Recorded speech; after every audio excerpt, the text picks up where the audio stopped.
Prions. Ô Dieu puissant, digne d'être adoré, tu es grand Seigneur, et Seigneur, tu nous as montré ton amour en te donnant sur la croix. Nous avons répondu ce matin à ta convocation. Nous sommes là, Seigneur, pour t'offrir un culte. Permets que ce culte te soit agréable. Dispose nos cœurs, purifie nos lèvres, Seigneur, et permets que ton Esprit Saint puisse nous accompagner pendant ce moment de culte et que toute gloire te revienne dès maintenant et à tout jamais. Amen. Amen.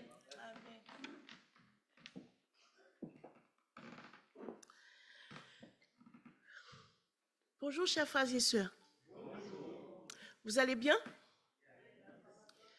Vous avez passé une bonne semaine? Heureux d'être ici ce matin, n'est-ce pas? Parce que c'est un jour spécial, c'est le sabbat. Et l'équipe de la liturgie vous souhaite à chacune, à chacun, une bienvenue. Nous sommes rassemblés ici, non par hasard, mais parce que Dieu nous appelle dans sa maison pour le rencontrer, pour l'écouter et pour l'adorer. Que tu sois un habitué de ce lieu, où que tu viennes, de quel que soit l'horizon que tu viennes, que ce soit pour la première fois, sache que tu as été attendu et que tu es accueilli par Dieu. Alors, unis ta voix aux nôtres et chantons ensemble. Nous sommes venus dans ta maison pour pouvoir adorer. Adorer qui? Adorer Dieu.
Et pour ce moment de repentance, nous allons ouvrir notre cœur et chanter ensemble ce chant en guise de prière. Nous allons demander à Dieu de changer notre cœur, de le purifier, afin que notre cœur puisse être égal à son cœur. Nous allons faire ce chant, nous allons chanter avec conviction et faire ce chant en guise de prière. Change mon cœur, Seigneur, et purifie-moi. Pour chanter ce chant, nous allons nous mettre debout et chanter ensemble.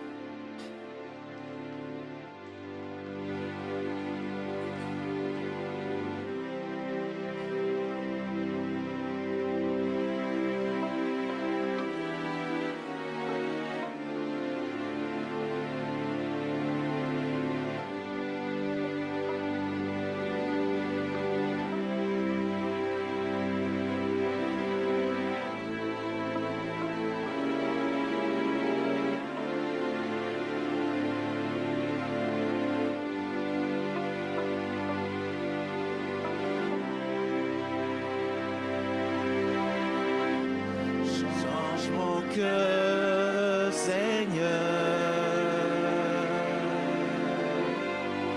et purifie-moi.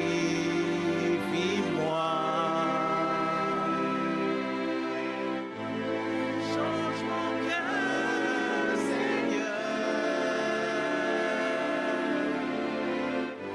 que je sois comme toi. Change mon cœur, Seigneur, et purifie-moi. Change mon cœur, Seigneur, que je sois comme toi. Change mon cœur, Seigneur, que je sois comme toi. Jésus, tu es le potier et moi l'argile. Jésus, tu es le potier, je suis l'argile.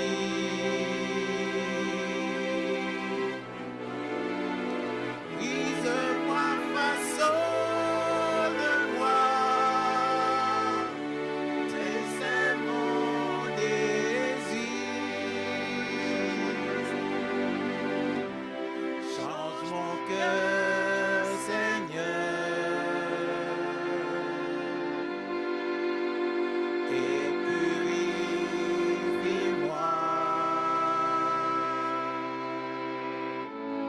Change mon cœur, Seigneur,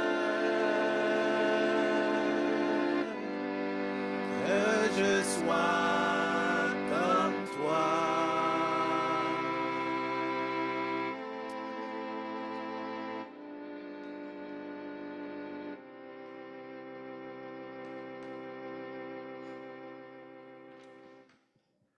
Prions, s'il vous plaît, merci.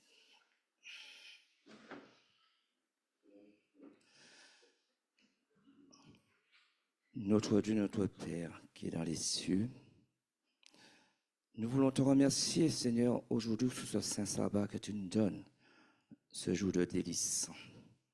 Que nous puissions hâter nos pas chaque sabbat, Seigneur, que nous puissions t'adorer, te louer, Seigneur, car tu le mérites, Seigneur, car tu es Dieu d'éternité en éternité. Merci, Seigneur, pour cette bonne semaine passée sous ta protection bénie. Tu as permis que nous soyons là aujourd'hui. Dispose nos cœurs, mon Dieu, afin que nous puissions être attentifs, Seigneur, à tout ce que tu as à nous dire aujourd'hui. Mais avant toute chose, Seigneur, nous déposons tout à tes pieds pour que nous puissions te demander pardon. Pardon, Seigneur, pour nos péchés. Pardon pour nos iniquités. Pardon pour nos impuretés, Seigneur. Viens, Seigneur, sauve-nous de ce monde péché de perdu, Seigneur, mon Dieu. Lave-nous de toute souillure, lave-nous de toute impureté. Que tu puisses chaque jour nous rapprocher de toi, Seigneur, quand nous tombons, Seigneur. Relève-nous, ramène nos cœurs à toi, mon Dieu. Nous avons besoin de toi. car sans toi, nous ne pouvons rien faire. Nous sommes perdus dans ce monde, mon Dieu. Mets ta lumière dans nos cœurs, mets ta parole dans nos cœurs, afin que nous puissions être fidèles chaque jour à ta parole, que nous puissions être attentifs chaque jour à regarder le rocher de vie qui est Jésus-Christ, Seigneur, afin qu'il puisse nous sauver, car il vient bientôt. Nous le disons toujours, Seigneur, mais aide-nous à nous préparer pour cela, car tu viens bientôt, Seigneur. Que nous puissions être protégés à l'ombre de tes ailes, mon Dieu, car tes enfants ont besoin de toi. Prends pitié, Seigneur, de ton peuple. Ton peuple a besoin de toi. Viens à notre secours, Seigneur. Viens, Seigneur Jésus, couvre-nous de ton sang. Nous avons besoin tous les jours de ta présence, mon Dieu. Que tu sois en nous chaque jour dans notre cœur. Conduis-nous, mon Dieu. Change nos cœurs, Seigneur. Purifie-nous de toutes mauvaises choses. Que le diable ne puisse pas nous prendre dans son filet, Seigneur. Délivre-nous du mal et du péché, Seigneur. Car nous sommes péchés, nous sommes des pécheurs, Seigneur, mon Dieu. Garde-nous en ta paix, Seigneur. Et que nous puissions aussi chaque jour penser à tous ceux qui souffrent dans ce monde. Tous les enfants qui souffrent, tous ceux qui sont malades, mon Dieu. Étends ta main guérissante, mon Dieu, et guéris-les. Mets ta paix dans le cœur de tout être humain qui se trouve dans cette terre, sauf le peuple de la terre, mon Dieu. Car le diable fait rage, Seigneur, mais tu es plus fort, Seigneur.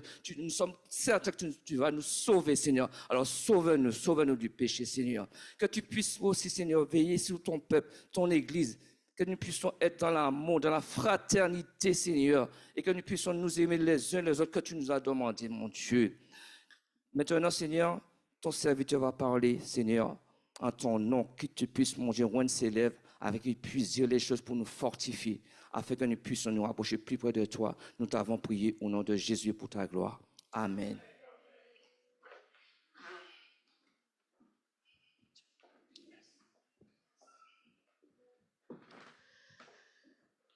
Nous allons maintenant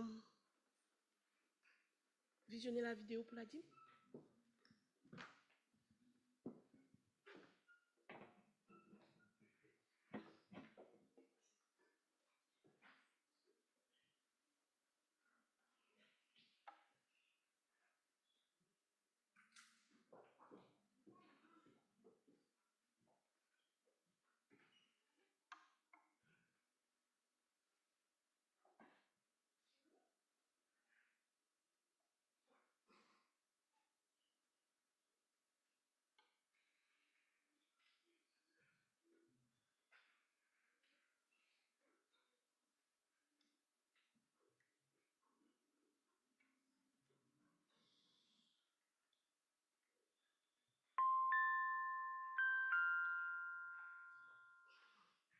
Je m'appelle Amir. J'habite en Iran et j'ai suivi votre émission radio. Cela m'a ouvert l'esprit et je veux en savoir plus sur Jésus. Il est interdit d'avoir d'autres livres religieux ici, mais envoyez-moi s'il vous plaît votre livre par courriel et par la poste. Emballez-le dans une enveloppe noire et masquez le titre pour qu'il ne soit pas confisqué. Adventist World Radio est un ministère des médias de la Conférence générale des Adventistes du 7e jour. Avec plus de 1000 stations de radio et de studios à travers le monde, c'est de loin le ministère des médias avec la plus grande portée. Rien que l'année dernière, 26 nouvelles stations de radio ont été implantées dans différents pays. Même si nous vivons à l'ère de l'Internet, où n'importe quelle information peut faire le tour du monde en quelques secondes, il y a encore des endroits où le Wi-Fi ou la fibre optique restent impuissants lorsqu'il s'agit de faire partager l'Évangile. Je parle de la fenêtre 1040, une zone qui regroupe des régions de l'Afrique du Nord, du Moyen-Orient et de l'Asie. Toutes ces régions sont actuellement fermées aux missionnaires et au message de l'Évangile. Cependant, ces mêmes régions sont facilement accessibles par la radio. Et c'est là notre objectif. Puisque la radio n'a pas de frontières, de murs, ni de limites, il est de notre devoir de transmettre l'amour, l'espoir et le salut à travers les ondes sonores. Grâce à votre soutien, Adventist World Radio préparera des sermons d'évangélisation qui seront diffusés dans plus de 1000 langues et dialectes afin que chaque personne sur la planète puisse écouter le message de l'Évangile dans sa propre langue. Lorsque vous rendez votre dîme et donnez votre engagement, pensez à ceux qui n'ont guère accès à la bonne nouvelle et demandez au Seigneur comment vous pouvez vous rendre utile dans son plan du salut. Mettons nos désirs en dernier et Dieu en premier.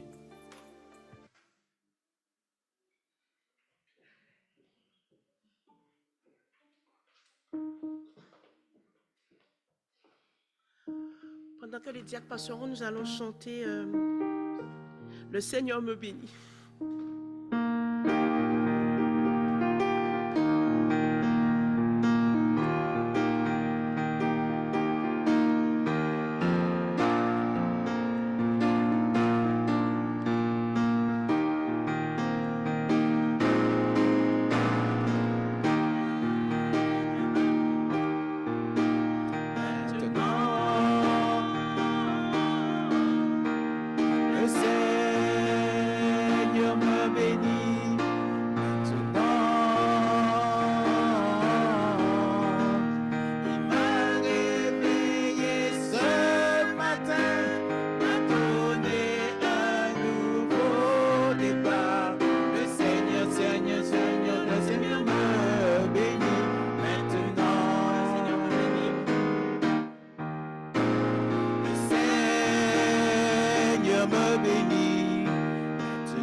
Prions. On se met debout. Éternel Dieu, notre bon Père céleste, c'est toujours avec une grande joie pour nous, Père, de répondre à ton appel dans ce lieu où tu es présent par ton Saint-Esprit, Père. Nous te remercions pour toutes les bénédictions reçues au cours de la semaine et de toute notre vie, Père. Nous ne cesserons jamais de te dire merci, Papa. Tu es un Dieu fidèle, tu es un Dieu riche en bonté, lent à la colère.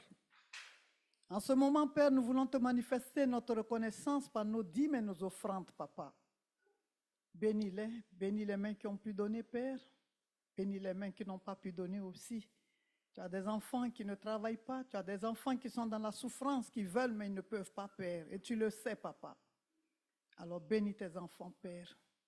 Bénis ceux qui ont pu venir aujourd'hui, bénis ceux qui n'ont pas pu venir aujourd'hui aussi, Père, pour des raisons dont nous n'en savons pas, mais tu sais tout, Père. Merci, Papa. Alors bénis ces dîmes et ces offrandes, Père, qui puissent, Père, contribuer à l'avancement de ton œuvre dans le monde, Père. Tu as encore beaucoup d'enfants qui n'ont pas encore reçu la parole, Père, l'évangile, Papa. Et que ces dîmes et ces offrandes puissent participer à l'envoi de tout ce qu'il y a à donner à tes enfants pour qu'ils puissent savoir que ton retour est imminent, Jésus. Et nous voulons tous être prêts pour ton retour. Nous sommes dans cette espérance. Alors, Père, en ce moment, nous t'avons prié, nous n'avons qu'un mérite, mais c'est au nom de Jésus et pour ta gloire. Amen. Amen. Amen. Amen. Maintenant, nous allons laisser la place à Andry qui fera l'histoire des enfants. Donc, je demanderai aux enfants de s'approcher jusque devant.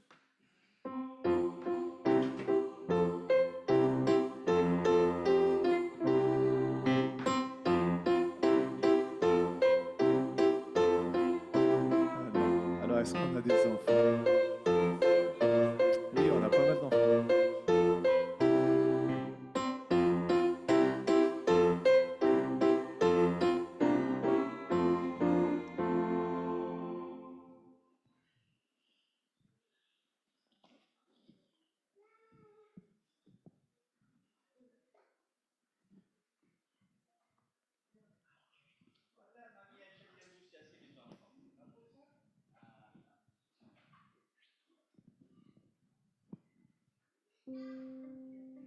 Alors, est-ce qu'on a encore des enfants? Oui, bien sûr. Ce sont les enfants de notre sœur. J'essaie de me rappeler. peux t'asseoir ici si tu veux. Tu peux t'asseoir.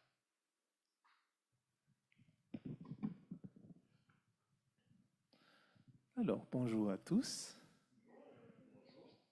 J'ai une petite histoire aujourd'hui pour vous. Alors, il se trouve que je lis ce livre-là. Ça s'appelle Un miracle chaque semaine. Et c'est un peu comme le livre où on a des méditations, 365 histoires par jour, 365 méditations par an. Et celui-là, c'est, on va dire, un thème par semaine. C'est Eric Sellerier qui l'a écrit. Et je suis tombé sur, on va dire, une méditation sur la parabole des talents. Vous connaissez la parabole des talents? Bon, on va dire ensemble dans la Bible. Alors, ensemble, vous allez me dire ce que vous en pensez, d'accord? Alors aujourd'hui, je vais faire l'histoire dans ce sens-là. Je vais vous raconter l'histoire et on va tirer des leçons par rapport à ce que vous pensez de bon, de mieux, ce qu'on peut retirer. On est d'accord ou pas? On fait un deal, moi je raconte l'histoire, vous en tirez la leçon. D'accord? On fait, ça marche ou pas? Oui, ils hésitent un peu, hein? C'est bon? Oui? Très bien. Alors, allons-y. La parabole se trouve dans Matthieu chapitre 25, à partir du verset 14. C'est Jésus qui parle. D'accord? Il en sera comme d'un homme qui, partant pour un voyage, appela ses serviteurs et leur remit ses biens. Il donna 5 talents à l'un, 2 à l'autre. On va dire un talent, 1 euro, même si ce n'est pas exactement la vraie valeur, mais on va dire euro. Avec ça, on va comprendre un peu plus la chose, d'accord? Donc il donna 5 talents, 5 euros à l'un, 2 à l'autre. Et 1 au troisième. Donc ça fait, attention, il y a des chiffres, hein. C'est pas par hasard. 5 euros, il y en a combien à l'autre? 2 euros et 1 euro. Il y a combien de serviteurs? 3 serviteurs. Ok. 5, 2, 1, 3. Des chiffres pour l'instant. À chacun selon sa capacité. Écoutez bien, chaque mot dans la parabole signifie quelque chose d'important vers la fin pour en tirer une leçon. À chacun selon sa capacité. Et il partit. Aussitôt, celui qui avait reçu les 5 talents s'en alla, les fit valoir, et il gagna 5 autres talents. On va dire, il a gagné 5 euros, et après il les a fait fructifier. Il a obtenu combien en tout, du coup? Petit calcul. On demande aux parents de ne pas souffler, parce qu'ici, on fait un petit cours de mathématiques. Allez. Alors, ils ont eu combien? Celui qui en a eu 5 a eu combien en plus? 5. 5 plus 5? 10. Ok, parfait. Il maîtrise bien, c'est pas mal. On va continuer alors. De même, celui qui avait reçu les 2 talents, donc on va dire 2 euros, on gagna 2 autres. En tout, il a eu combien du coup? 4. Celui qui en a eu 5, en a eu 5 de plus, ça fait 10. Celui qui en a eu 2 a eu 2 de plus. Ils les ont doublés. Il a eu 4. D'accord. On continue encore la suite. Celui qui n'en avait reçu qu'un alla faire un creux dans la terre. Vous allez faire un creux dans la terre? Quand vous allez à la plage, vous faites ça, non? On fait des trous, on fait des châteaux de sable, on fait un creux. On fait un petit trou. Et à l'intérieur, qu'est-ce qu'il va faire? Il cacha l'argent de 100 mètres. Il le cacha bien là-dedans, dans le creux de la terre. Longtemps après, le maître de ses serviteurs revint et leur fit rendre compte. Celui qui avait, d'après vous, petite question, tiens, intéressante, ça me vient juste à l'esprit là. D'après vous, parmi les 3 serviteurs, qui sera le plus content déjà? Qui déjà est content par rapport à ce qu'il a fait? Le serviteur 1, le serviteur 2, le serviteur 3? Vous hésitez, hein? N'ayez pas peur, hein? Il n'y a pas de piège, hein, ici. Le serviteur 1, il en a combien maintenant dans la poche? 10. Le serviteur 2, il en a combien? On a dit 4. Et le serviteur 3, il en a combien? C'est même pas dans la poche, hein, c'est dans un trou. Il en a combien dans un trou? 1. C'est qui le plus content du coup? Ah, serviteur 1. Et je pense que serviteur 2 est aussi content. On va continuer la chose, l'histoire. Celui qui avait reçu les 5 talents s'approcha et apportant 50 autres talents, il dit, Seigneur, tu m'as remis 5 talents. Voici, j'en ai gagné 5 autres. Il est tout fier. Son maître lui dit, c'est bien, bon et fidèle serviteur. Tu as été fidèle en peu de choses, je te confierai beaucoup. Tiens, c'était la leçon de la semaine dernière. Être fidèle dans les petites choses pour devenir fidèle dans les plus grandes. Entre dans la joie de ton maître. On continue encore la parabole. Celui qui avait reçu les 2 talents s'approcha aussi et il dit, Seigneur, tu m'as remis 2 talents. Voici, j'en ai gagné 2 autres, ce qui fait 4 en tout. Son maître lui dit, c'est bien, bon et fidèle serviteur. Tu as été fidèle en peu de choses, je te confierai beaucoup. Entre dans la joie de ton maître. Tiens, c'est intéressant, serviteur 1 et serviteur 2 ont eu les mêmes compliments de leur maître. D'accord, jusque-là, vous suivez? D'après vous, qu'est-ce qui va se passer pour le serviteur 3 qui a 1 talent enfoui au fond d'un trou? D'après vous, vous avez une idée ou pas? Qu'est-ce qui va se passer? Alors retenez-le bien, parce que c'est la parabole des talents. Celui qui n'avait reçu qu'un talent, parce que si vous notez bien, dans le premier verset, dans le verset 14 ou 15, on disait, le maître a donné à chacun le nombre de talents selon leur capacité. Il y en a un qui avait la capacité pour en traiter 5, il y en a un qui en avait la capacité pour gérer 2, il y en a un qui avait la capacité pour gérer un seul qu'il a mis au fond d'un trou. Et peut-être que ce maître avait raison au fond. On va lire donc le verset 24 qui nous dit, « Celui qui n'avait reçu qu'un talent s'approcha ensuite et il dit, « Seigneur, je savais que tu es un homme dur. Tu moissonnes où tu n'as pas semé et qui amasse où tu n'as pas vanné. » Vous savez ce que ça veut dire amasser où on n'a pas vanné? En fait, c'est quelqu'un qui dit que son maître, il profite de certaines choses qu'il n'a pas fait lui-même. On va dire ça comme ça, pour expliquer un peu plus clair. J'ai eu peur et je suis allé cacher ton talent dans la terre. Voici, prends ce qui est à toi. Alors, vous avez bien suivi ce qu'il a dit là ou pas?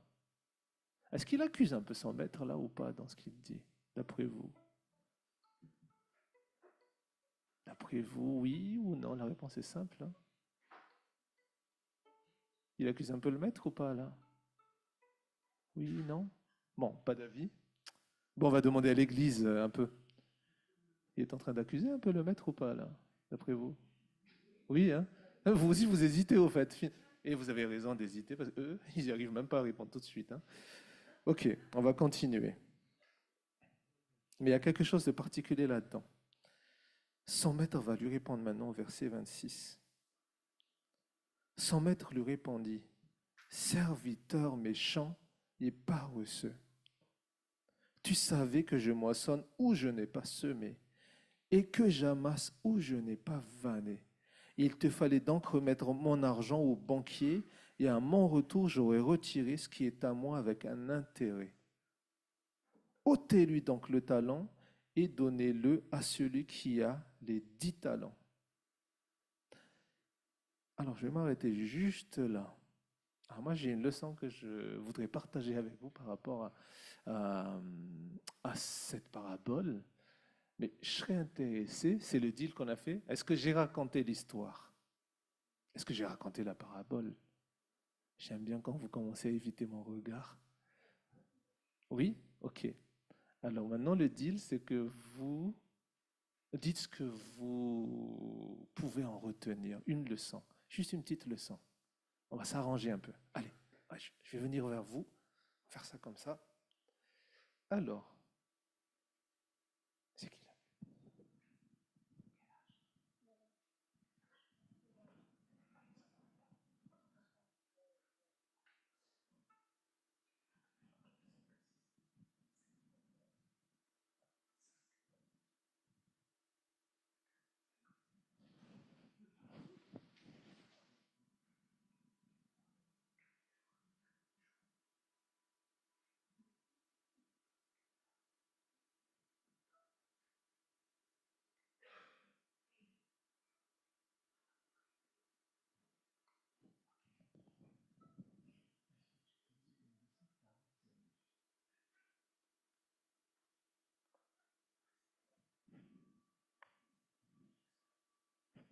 Restez patient, hein, on essaie de trouver une leçon ensemble.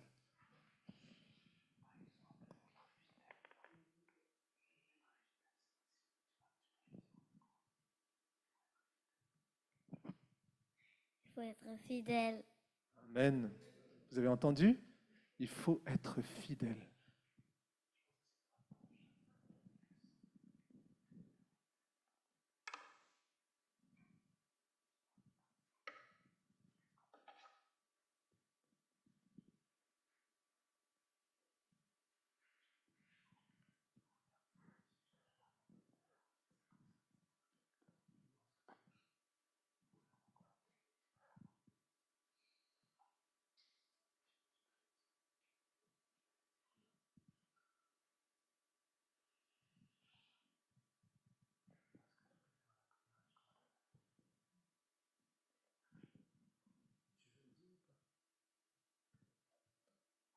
On va le laisser ne pas le dire parce qu'en fait ça le stresse un peu, je pense.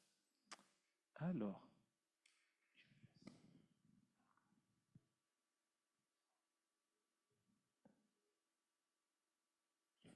Tiens, entre-temps, tu réfléchiras, c'était la plus grande, il faut trouver quelque chose de compliqué. Elle va trouver la leçon la plus difficile. Allez, toi. Alors, est-ce que cette relation liée, il faut faire fructifier?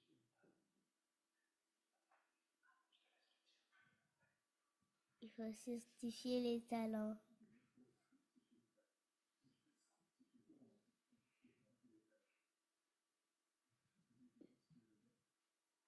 Je veux plus.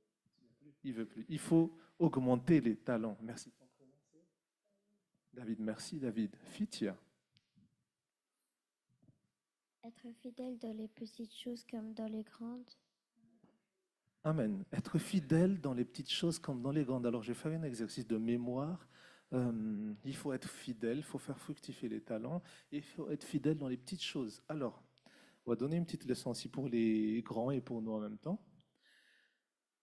Dans le verset 25, il est dit, j'ai eu peur, il dit le serviteur, celui qui n'a pas investi, celui qui n'a pas fait fructifier, n'a pas fait augmenter les talents, il dit, j'ai eu peur et je suis allé cacher ton talent dans la terre. Voici, prends ce qui est à toi. Au fond, il est honnête, il n'a pas piqué l'argent, il ne s'est pas enfui. En fait, il a juste gardé dans un trou, puis il a rendu, tiens, ton argent, parce que tu es quelqu'un de dur et j'ai eu peur. Il y a une leçon quand même à prendre là-dedans que j'y ai jamais pensé en lisant le livre. Ça m'a fait apparaître, ça a fait apparaître quelque chose. Il faut jamais avoir peur. Et quand on a peur, il faut se retourner vers Jésus. Parce que quand on décide de faire quelque chose, quand on a peur, on ne fait que des bêtises, on va dire ça comme ça. Lui, il a eu peur, il a fait un trou, il a caché l'argent et après il a rendu l'argent. Une leçon intéressante aussi aujourd'hui, c'est que dans les moments où on a peur, dans les moments où vous avez peur, prenez le réflexe de prier, de demander à Jésus de vous aider. Parce que à ce moment-là, vous allez prendre des bonnes décisions et ne pas faire des bêtises. Amen. Merci beaucoup pour votre participation. Que Dieu vous bénisse. Et bon sabbat. Et bon sabbat aux parents aussi. Amen. Vous pouvez rejoindre vos parents.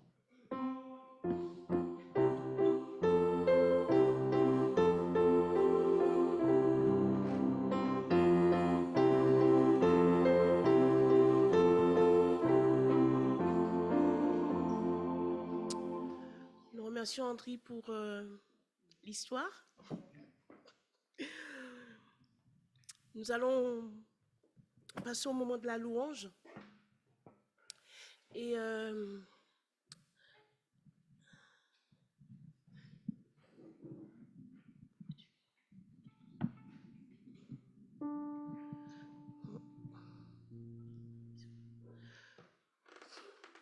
le chant que nous allons entonner est une déclaration simple mais puissante.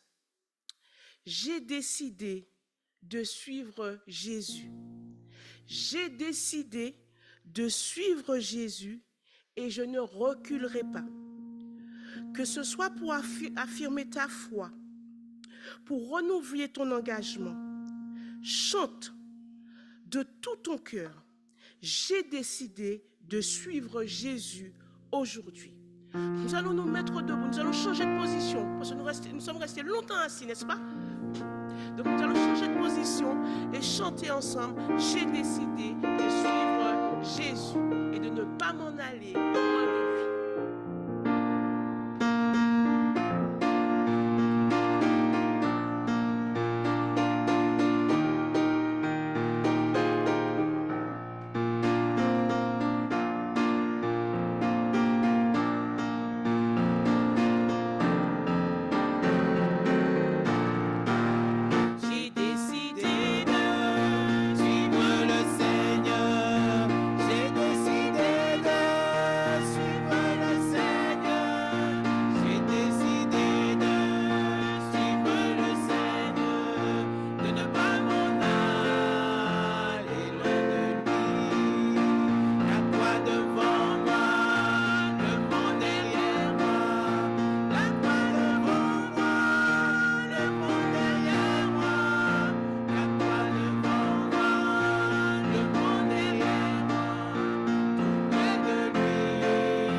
De Jésus, nous avons dit que nous allons rester. Et c'est vrai que lorsque je décide, lorsque tu décides, lorsque vous décidez de suivre Jésus, je ne sais pas pour vous, mais pour moi, il arrive quelquefois que je me sens fatiguée. Je ne sais pas pour vous, mais moi, je me sens fatiguée. Quelquefois, je me sens perdue. Quelquefois, je me sens même loin de Dieu. Mais Dieu me dit que je ne dois pas oublier qu'il est avec moi. Que je peux à tout moment tout recommencer et revenir à lui. Il nous ouvre un chemin nouveau. Il restaure, il relève. Amen. Tu peux naître de nouveau. Tu peux tout recommencer, balayer ta vie et revenir à Christ. Nous allons chanter ça ensemble.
toujours recommencer avec Christ. Nous lui ouvrons notre cœur et il est là.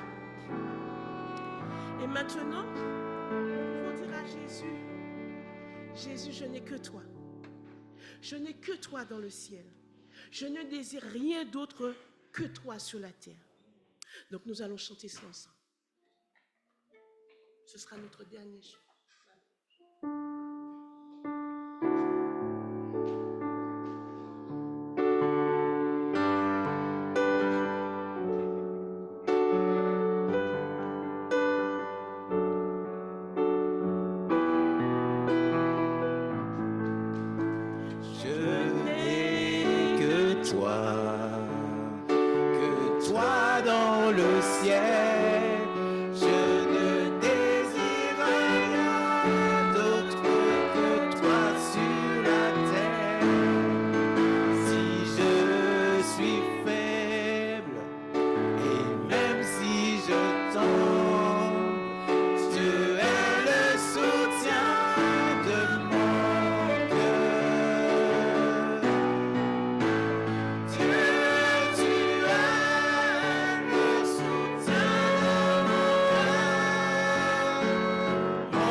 Je vous invite à ouvrir votre Bible dans Nombre 22, versets 5 à 7, qui nous dit « Il envoya donc des messagers à Balaam, fils de Béor, qui était à Pétor, au bord du fleuve, son pays d'origine, pour l'appeler.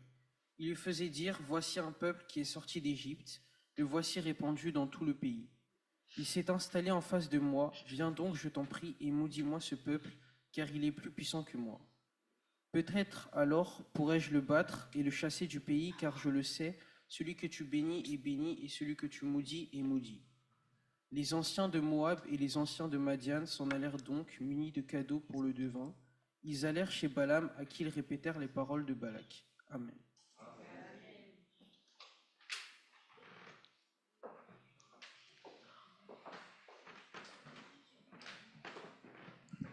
Bonjour, chers frères et sœurs.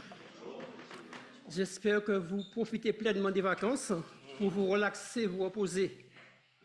C'est vrai que le corps et l'esprit ont besoin de temps en temps du repos, après des semaines de travail bien chargées.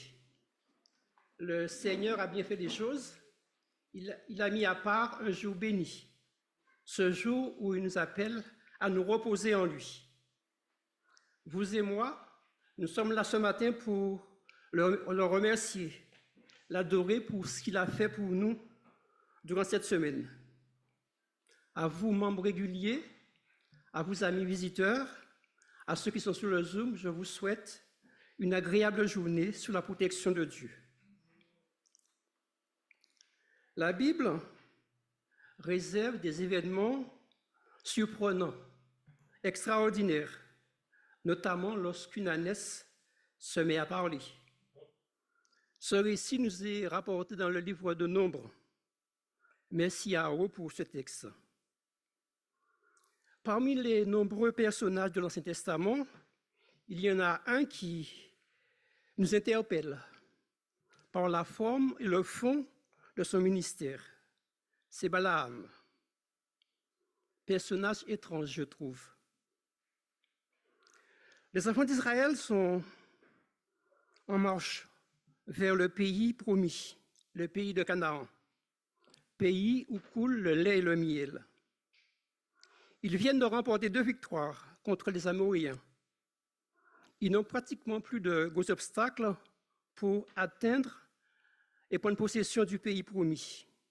Ils sont tout près, juste du côté oriental du Jourdain, vis-à-vis de Jéricho. Mais dans la plaine de Moab, où campe Israël, il y a un roi qui ne voit pas de bon œil l'arrivée de ce peuple. Ce peuple a un passé, une réputation. Il a été libéré par un Dieu puissant. Balak sait qu'il ne pourra pas résister à ce peuple. Redoutant que le peuple d'Israël ne fasse subir les mêmes sorts aux Moabites qu'aux Amoréens, Balak se réunit avec des anciens du peuple madianite pour leur évoquer ce risque imminent et de convenir d'une stratégie commune pour arrêter ce peuple.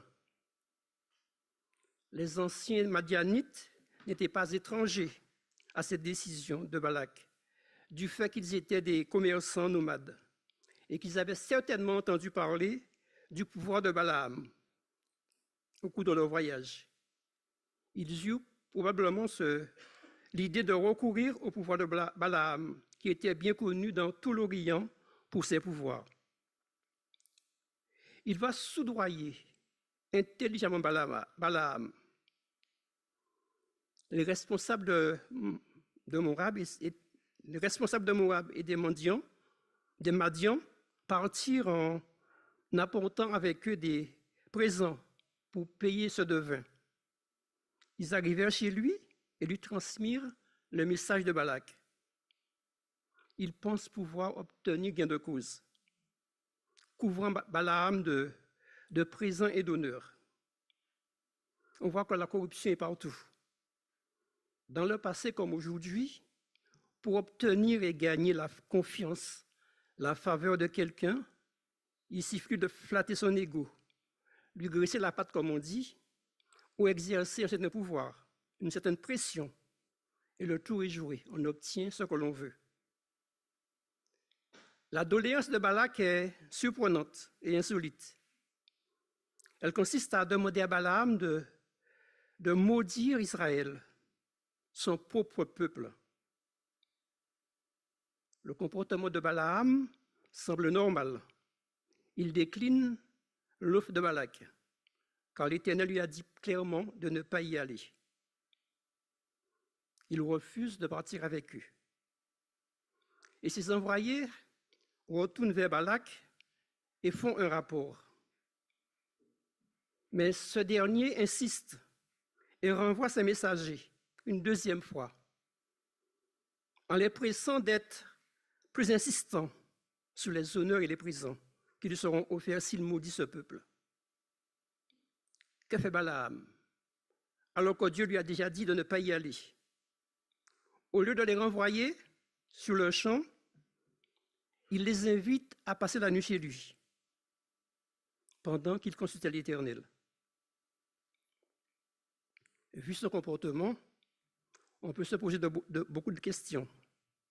À quoi joue Balaam? N'a-t-il pas compris la réponse de Dieu? Qu'attend-il au juste? Que veut-il entendre? Dieu va-t-il maudire un peuple qu'il a libéré de l'esclavage? Un peuple à qui il a promis un pays où coule le lait et le miel? Le comportement de Balaam est étrange.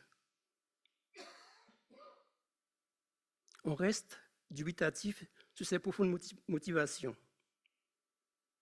Il leur dit: je vous donnerai une réponse d'après ce que l'Éternel me dira. Cela sous-entend qu'il avait peut-être pour lui l'espoir d'une réponse favorable. Il y a là un homme qui se reconnaît prophète de Dieu, une curieuse façon de procéder. Pourquoi accepte-t-il une telle proposition alors que le plan de Dieu est connu? Dieu a béni ce peuple, Dieu lui a promis de l'emmener dans la Canaan. Est-ce pour se mettre en valeur qu'il accepte cette proposition? Ou parce que son ministère n'est pas reconnu à sa juste valeur? Balak et les anciens de Madian le prenaient seulement pour un devin. Est-ce par intérêt afin de tirer de cette situation un profit pour l'avenir? Ou tout simplement une question d'argent, de pouvoir ou d'honneur? Quel combat dans le cœur de Balaam, dans ces paroles qui révèlent sa double personnalité. Il savait très bien que l'Éternel ne lui avait déjà ordonné de ne pas suivre ces hommes pour maudire ce peuple. On ne peut pas dire que Balaam est frappé d'amnésie. Dieu lui a dit de ne pas y aller. Il connaissait la volonté de Dieu. Balaam, pourtant jusque-là, était capable d'entendre clairement la voix de Dieu. Mais il ne voit rien, il n'entend rien. Il devait être trop concentré sur l'objectif de son voyage, aveuglé par la perspective de la réponse promise par le roi de Moab. L'Éternel n'a pas changé d'avis. Mais voyant l'aveuglement de Balaam pour la part du gain, il l'autorisa à partir avec les princes moabites, afin de l'utiliser pour accomplir sa volonté et non pas seule celle d'un devin sans scrupules. L'Éternel lui permit d'assouvir son avidité de gain. Il en oublia même qu'il ne lui autoriserait jamais de maudire Israël. La part des richesses qui lui était réservée lui faisait facilement oublier qu'il devait faire uniquement ce que l'Éternel lui ordonnera. Il obtient le feu vert. Il y va. Il ne se pose plus de questions. C'est comme si déjà arrivé au bout de ce chemin. Pourtant, il aurait dû se douter qu'il y avait quelque chose qui cloche quand Dieu lui dit d'aller. Il oublia même que l'Éternel ne lui autoriserait jamais de maudire le peuple d'Israël. Il fallait que Balaam sorte de son aveuglement, que le Seigneur lui ouvre les yeux, comme il le ferait pour un aveugle. Alors seulement, il verra l'ange du Seigneur sur sa route et reconnaîtra sa faute. Il y a un proverbe qui dit, il n'y a pas de pire aveugle que celui qui ne veut pas voir, et des pires sourds que ceux qui ne veulent pas entendre. Ne nous arrive-t-il pas des fois d'être des Balaam en faisant semblant de ne pas entendre et ne pas comprendre ce que Dieu nous dit des fois? Nous sommes tellement obsédés par nos idées, nos désirs, nos passions, éblouis par les propositions qui nous sont faites, on change de parcours, on prend des détours, on contourne tout comme l'a fait l'ânesse. L'ânesse, voyant l'ange qui lui barre la route, change de direction à plusieurs reprises. Ne pouvant plus passer, il finit par se coucher. Et c'est là que Balaam le frappa à 3 reprises. N'est-ce pas là pour nous une belle leçon pour nous de savoir nous arrêter lorsque Dieu nous dit stop? La séduction aveugle tout être humain, quel qu'il soit, lorsqu'il veut vivre sans Dieu ou qu'il fait semblant de lui obéir, comme il le fit et fait toujours Satan. La séduction des richesses terrestres peut faire oublier l'existence de Dieu et sa parole à l'être humain quel qu'il soit, et l'entraîner ainsi dans de nombreux tourments s'il ne cherche pas les richesses célestes plutôt que terrestres. Dieu est fidèle dans ses promesses, à sa parole. Et nous, qu'en est-il de nous? Sommes-nous toujours constants dans nos décisions, dans nos engagements envers Dieu? Restons-nous fidèles à Dieu, quels que soient les obstacles, quelles que soient les adversités qui se dressent devant nous? Parfois, nous oublions Dieu, nous cédons. Satan emploie toutes les ruses pour nous détourner de Dieu, nous faire douter des projets que Dieu a pour ses enfants. Il est vrai que le récit nous montre des envoyés faisant pression. Ils n'ont pas lâché prise facilement. Ils sont revenus à la charge avec une délégation plus importante, des promesses encore plus conséquentes et un aveu de soumission qui a un parfum de séduction. Ces envoyés déclarent « Je ferai tout ce que tu me diras ». C'est agréable d'entendre quelqu'un vous dire « Je ferai tout ce que vous me direz ». Ça nous donne une certaine prestance. On se croit pousser des ailes. On se croit fort. Cette promesse de soumission, avec tous ses avantages, ont été plus fortes que les simples paroles de Dieu. Dieu a dit non à Balaam, mais lui, il veut aller maudire ce peuple. Pilate a connu cette situation. Sous la pression de la foule et des chefs religieux, il ne s'est pas donné les moyens de bon choix. Il a craqué. Dans le monde actuel où nous vivons, nous avons de nombreuses offres aussi alléchantes les unes que les autres. Des promotions, de pouvoirs de domination nous sont proposés. Les chrétiens ne sont pas à l'abri et ne sont pas épargnés parfois. Certains succombent. Satan connaît nos points faibles. Ses attaques sont bien ciblées. Sommes-nous sensibles aux honneurs, à la gloire, à un certain pouvoir? Ces avantages matériels ont-ils priorité sur nos valeurs morales et spirituelles et notre foi? C'est la question qui nous est posée.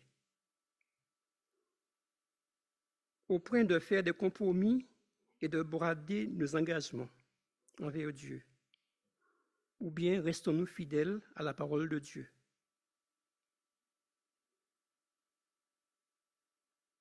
Nous sommes confrontés tout le temps à de nombreuses choses, mais c'est à nous de faire le bon choix, de décider qui nous voulons servir. Si nous voulons servir le Dieu, de vrai Dieu, ou le Dieu Mammon. À travers cette histoire, on voit l'attitude de Dieu, la fermeté. Tu n'iras point avec eux. Tu ne maudiras point ce peuple, car il est béni. Quand Dieu bénit, c'est béni. Comme un bon père, voyant son fils en difficulté, Dieu envoie un message fort pour son peuple. Balaam aurait dû comprendre que ses états d'âme devaient s'arrêter là, mais il n'en fut rien. Dieu aurait pu l'arrêter dans sa confusion, mais Dieu n'impose pas. Dieu laisse l'homme libre de choisir. Voyons que son serviteur penche du côté où il veut tomber, Dieu va l'accompagner pour lui faire découvrir l'énormité de son comportement. Pour le moment, Dieu est ferme. Deuxième attitude, l'accompagnement. Voyant Balaam tellement envie d'aller vers ce Balak et veut le combler de tant d'honneur, Dieu abonde dans son sens. D'un air de dire, tu veux y aller, eh bien vas-y, mais tu feras ce que je te dirai de faire. Je mettrai les paroles dans ta bouche.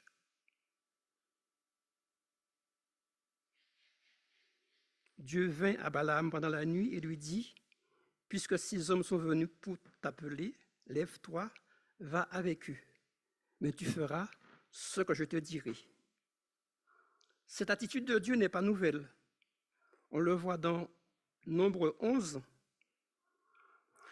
4 à 6, il est dit, les ramassis des gens qui se trouvaient au milieu d'Israël furent saisis de convoitise, et même les enfants d'Israël ont commencé à pleurer et dire, qui nous donnera de la viande à manger?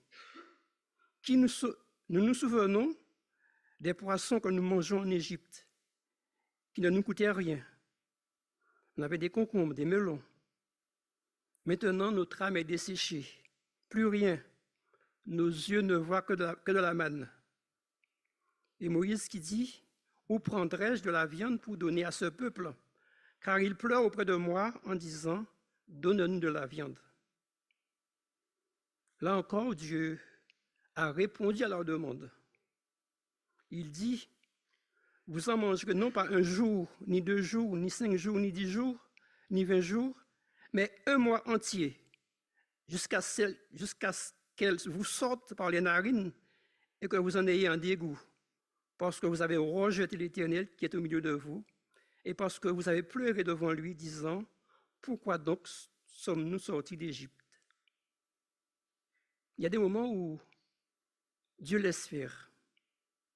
Certains diront, je ne comprends pas Dieu, il a changé d'avis.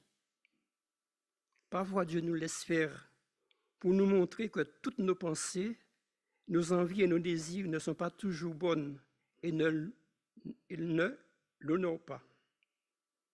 Si nous sommes sincères, nous reconnaîtrons nos erreurs et demanderons pardon à Dieu. Ce n'est pas toujours le cas.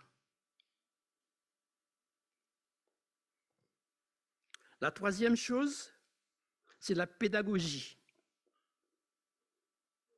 Cette pédagogie peut surprendre pour nous pousser à la réflexion. Dieu a utilisé un animal et le faire parler. Ça fait surprendre. Les animaux ne parlent pas. C'est le seul récit en dehors de celui de la Genèse avec le serpent où l'on voit ce procédé. Il est donc unique. L'ânesse voit l'ange, change de route. Balaam est aveugle, il ne voit rien. Dans cette histoire, l'objectif de Dieu, c'est d'aider Balaam à percevoir sa volonté, et à nous aussi. Nous, humains, nous croyons voir mais nous ne voyons rien. Cet animal, on pourrait dire qu'il est plus intelligent que l'homme. Quelle leçon pour nous. Mais aussi quelle patience que Dieu a envers nous, humains. Nous qui sommes rebelles, têtus, ingrats. Il nous supporte parce qu'il nous aime. C'est un Dieu d'amour. Chez Balaam, il y a une réelle confusion entre la voix de Dieu et la sienne, entre la volonté de Dieu et la sienne. C'est pourquoi Dieu nous dit dans sa parole que nos pensées ne sont pas ses pensées et nos voix ne sont pas ses voix. Les pensées humaines sont terre à terre. Parfois, elles sont troubles. Devant l'évidence, Balaam ne peut que répondre « Je ne savais pas que tu étais placé devant moi sur le chemin. Maintenant, si tu me désapprouves, je m'en retournerai. »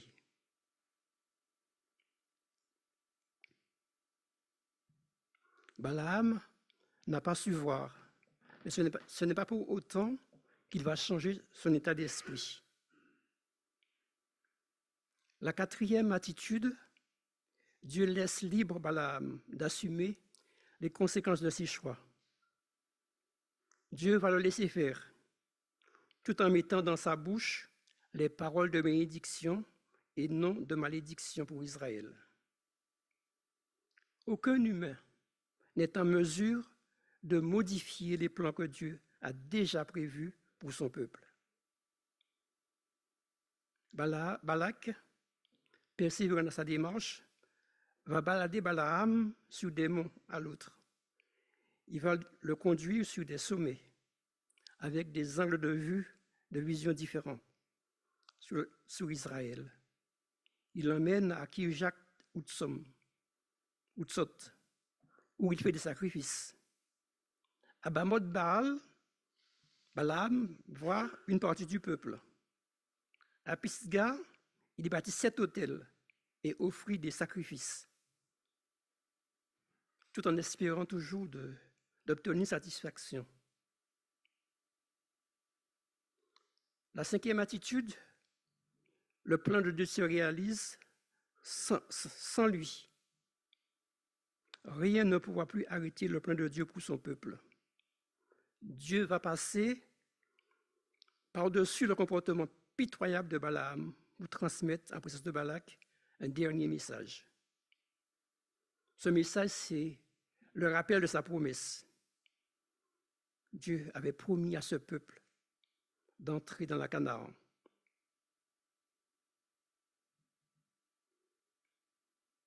Au lieu de maudire Israël, Balak l'a béni. Tous ceux qui se mettent au travers de la route de Dieu finissent mal. On voit que Balaam finit sa vie tragiquement. Au lieu d'être le témoin de la réalisation des merveilles promesses de Dieu, de paix et de vivre en Canaan, pays de l'espoir, il meurt tué par l'épée de ceux qu'il avait voulu trahir, c'est-à-dire les enfants d'Israël. Le cas de Balaam est triste. Il montre par certains côtés le drame de la nature humaine, la duplicité du cœur. Dans Psaume 12, verset 3, il est dit « On se dit des faussetés les uns aux autres. On a sous les lèvres des choses flatteuses. On parle avec un cœur double. On fait semblant de servir Dieu. Mais le comportement est tout autre. »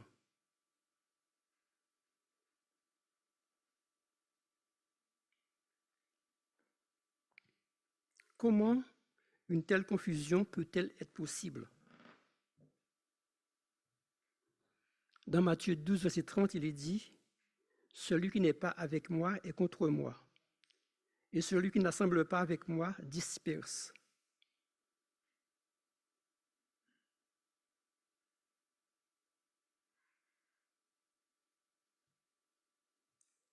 La duplicité fait partie du quotidien humain. L'adversaire n'a aucune peine à brouiller les pistes et pervertir notre bon sens, notre discernement.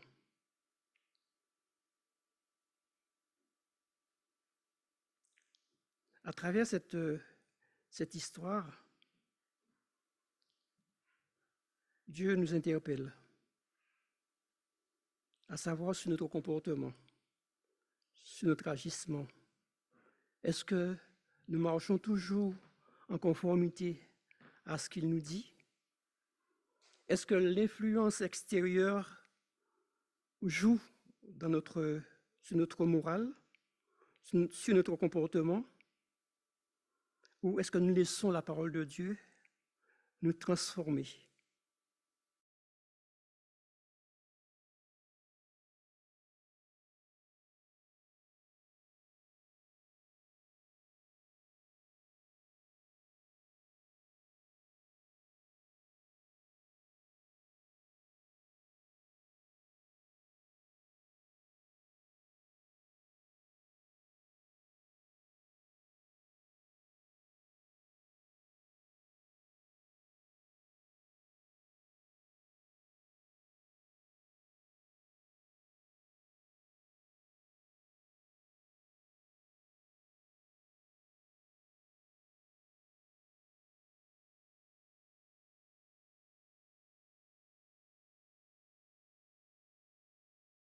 Il agit sur la convoitise, sur l'égoïsme, sur l'orgueil, qui sont la source la plus redoutable de la tentation, à savoir la faiblesse de la chair.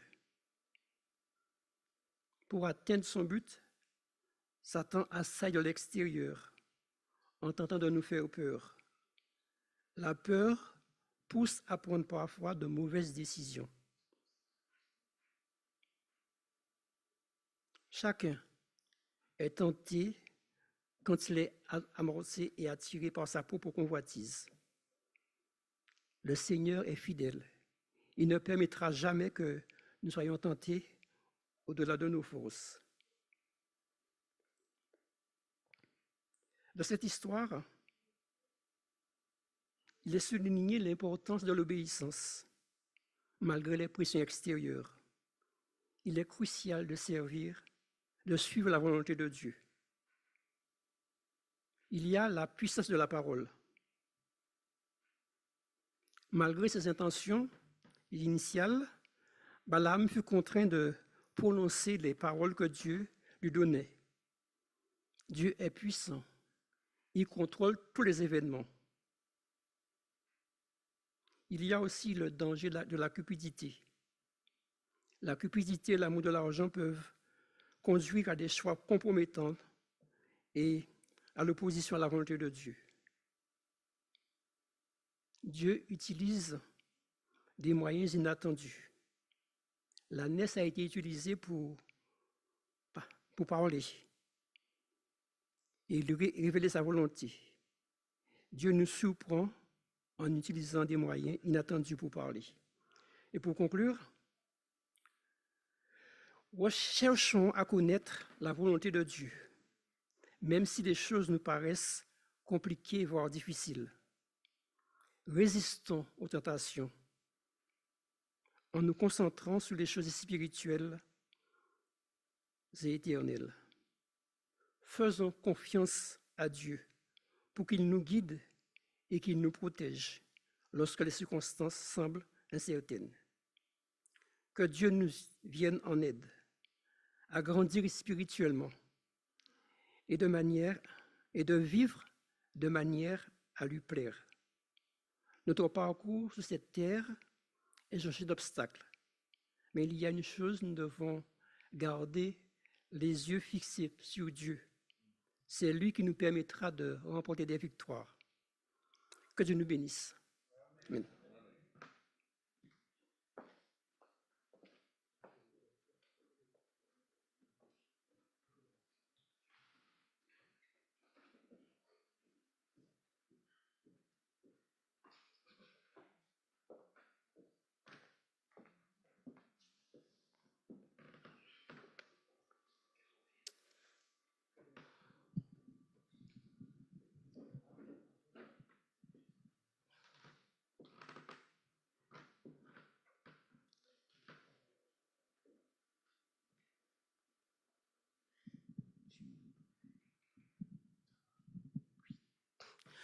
Nous remercions le frère pour la prédication, pour pouvoir chercher Dieu, pour que Dieu puisse être présent. Ce n'est que, comment je peux dire ça? Ce n'est que près de lui qu'on peut être transformé. C'est pour cela que nous allons nous mettre debout et chanter. C'est auprès de Dieu que je veux me tenir. Seul Dieu peut nous transformer.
Prions. Seigneur, oui, nous voulons rester auprès de toi. Auprès de toi, Seigneur, nous avons la garantie, la protection, l'assurance que tu es à nos côtés chaque jour pour nous aider à avancer sur la voie que tu nous as tracée. Seigneur, tu veux nous rappeler ce matin que nous devons faire attention, car souvent nos pensées ne sont pas les bonnes. Tu veux, Seigneur, que nous marchions selon ta parole. Tu nous dis des choses pour nous faire comprendre que dans ce monde où nous vivons, il y a beaucoup de dangers. Et Seigneur, merci pour ta protection. Change nos cœurs, Seigneur. Dirige-nous et permets que nous soyons à l'écoute de ta voix. Parfois, nous avons les oreilles bouchées.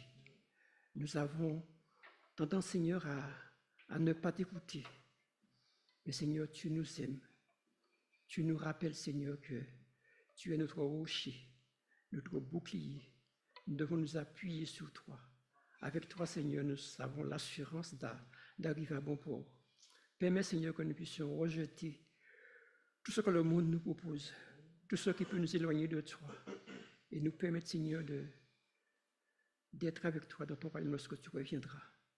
Merci, Seigneur, pour cette journée que tu nous as donnée. Sois avec tous tes enfants à travers le monde, ceux qui sont persécutés, ceux qui sont dans la souffrance, dans la maladie. que tu puisses, Seigneur, les visiter, les soulager. Et permets, Seigneur, que cette journée soit une journée bénéfique pour chacun d'entre nous et que nous puissions continuer, Seigneur, à nous ressourcer dans ta parole, cette parole qui est vie. Merci, Seigneur, pour toutes les grâces que tu nous accordes. Nous te réclamons tout cela au nom de Jésus pour ta gloire. Amen. Amen.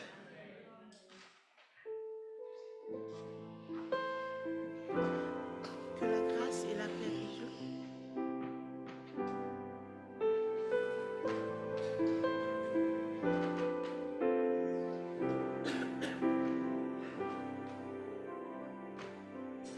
Que la grâce et la paix du Seigneur soient déposées sur nos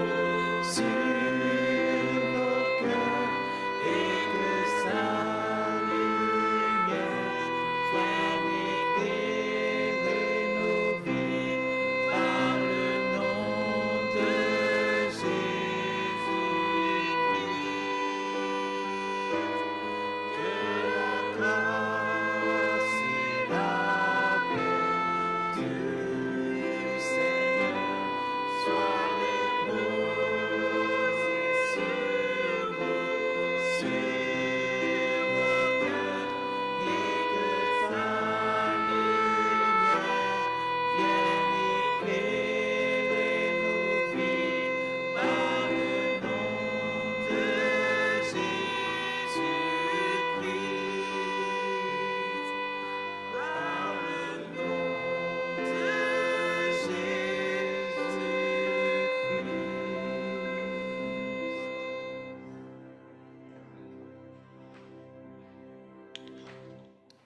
Dieu nous dit dans sa parole, l'Éternel lui-même marchera devant toi. Il sera avec toi, ne te délaissera pas, ne t'abandonnera pas, ne crains rien, ne te laisse pas effrayer. Que la grâce et la paix de Dieu nous accompagnent. Je vous souhaite un excellent sabbat.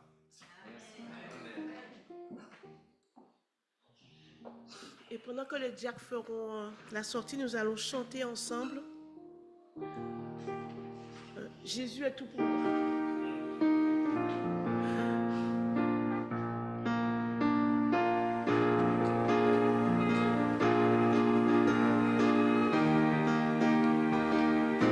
Jésus est tout pour moi, il est mon seul bien. Jésus est tout pour moi, un ami certain, qu'il a donné sa vie pour me sauver. Jésus est tout pour moi. Dis-moi ce qu'il est pour toi. Jésus est tout pour moi. Il est mon seul bien. Jésus est tout pour moi. Un abri certain. Il a donné sa vie pour me sauver. Jésus est tout pour moi. Dis-moi ce qu'il est pour toi. Jésus est tout pour moi. Dis-moi ce qu'il est pour toi.